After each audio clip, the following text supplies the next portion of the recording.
Hi అండి అందరికీ. చూడండి, రైల్వే స్టేషన్కి వస్తున్నాము.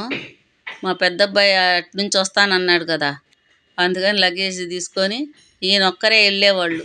కానీ నేను కూడా వస్తాను, అబ్బాయిని పొద్దున్న చూశాను, ఇంక చూసినట్టే లేదు, నేను కూడా చూస్తానని అంటే సరే అని తీసుకొస్తున్నారు. ఇద్దరం కలిసి వస్తున్నాం లగేజ్ తీసుకొని.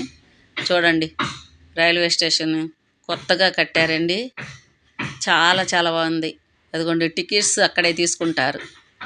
పోతే మేము ప్లాట్ఫామ్ టికెట్స్ తీసుకున్నాము ఇద్దరమి. అదిగోండి, ఒకటిలో వస్తుంది అని చెప్తున్నారు అన్నమాట. అక్కడ చూసి ఇటువైపు అయితే చూడండి, జనమే లేరు కదా ఈ స్టేషన్లో. అటు ఏంటంటే గవర్నమెంట్ హాస్పిటల్కి వెళ్ళి మెయిన్ స్టేషన్ అండి, అందుకే ఎక్కువగా అటే వస్తారు జనం. ఇటు తక్కువ ఎట్టాగైనా.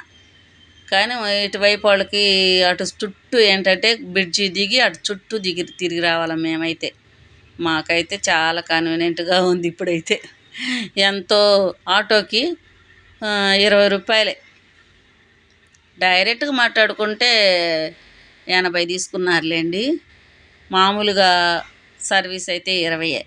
ఏం తక్కువే కదా. ఆటో అయితే మాత్రం చాలా రేట్ అడుగుతారు ఆటో వాళ్ళు. నాకైతే ఈ స్టేషన్ బాగా నచ్చిందండి. చూడండి ఎంత ప్లేస్ ఉందో, కార్లు కానీ బైకులు కానీ ఆపుకోవడానికి, తిరగడానికి చాలా చాలా బాగుంది. పోతే మా చిన్నమ్మాయి ఒకసారి ఇలాగే లగేజ్ తీసుకొని వచ్చారు ఈయన హైదరాబాద్కి ట్రైన్ ఎక్కించడానికి. ఆ ట్రైన్ పేరు ఏంటంటే వందే భారత్ అంట.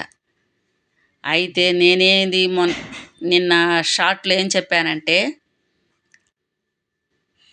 వందే మాతరం అని చెప్పా, మర్చిపోయి. అందుకని ఇప్పుడు మళ్ళీ అదే ట్రైన్ మా అబ్బాయి ఎక్కబోతున్నాడు, వందే భారత్. ఒకసారి అయితే మా పిల్లని లగేజీ పెట్టి ఇంకొక అబ్బాయి ఈయన దిగుడాడి అనే కొద్ది దిగుతాలే అని ఫోజులు ఇచ్చుకుంటూ ఫోటోలు దిగుతున్నారు. అవి 2 డోర్లు మూసుకుపోయాయంట. ఎంత కొట్టినా లేదు. మిర్యాలగూడలో దిగి వాళ్ళు 4-5 వచ్చారనుకో. అదే ట్రైన్ చూద్దామని ఇప్పుడు అలా చెప్పుకున్నారు, వాళ్ళు నవ్వుకున్నాం. ఇప్పుడు అదే ట్రైను మా అబ్బాయి ఎక్కబోతున్నాడు, వందే భారత్. ఎలా ఉంటుందో చూద్దామని నేను కూడా అది కూడా ఊహించుకొనే వచ్చానన్నమాట. అదిగోండి వస్తుంది.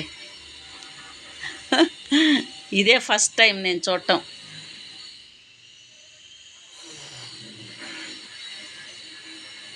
సెవెన్ అయిందండి, 7:40. చూడండి, ఫ్లైట్ లాగుంది కదా. అబ్బబ్బబ్బబ్బో, చాలా బాగుంది. ఇవంటే డోర్లు మూసేసుకుంటాయంట టైం అయితే. లోపల ఉన్న వాళ్ళకి, తెలియని వాళ్ళకి ఇక ఎంత బాదుకున్నా రావంట. ఏం మా ఆయన దగ్గర జరిగింది ఆ విషయం. అందువల్ల చూద్దాం అసలు అని చెప్పి వచ్చాను. చాలా చాలా బాగుంది కదండి, వందే భారత్ దీని పేరు. మా ఆయన గొడుగు పట్టుకుంటే జెండా పట్టుకొని ఊపుతున్నట్టు, ఆపుతున్నట్టు అట్ట అనిపిస్తుంది. చూడండి, వీళ్ళందరూ సికింద్రాబాద్ వెళ్ళేవాళ్ళే. పోతే మిర్యాలగూడలో ఆగుద్దంట, తర్వాత సికింద్రాబాదేనంట. చాలా ఫాస్ట్కి వెళ్ళిద్దంట ట్రైన్. మా అబ్బాయి కోసం చూస్తుంటే మా అబ్బాయి ఇంక లోపలికే వెళ్ళిపోయి బ్యాగులు లగేజ్ పెట్టుకొని ఇక రాలా. చెప్పేసి బాయ్ చెప్పిపోయాడు. తర్వాత వచ్చాడు కానీ అది మిస్ అయిందండి. బాయ్.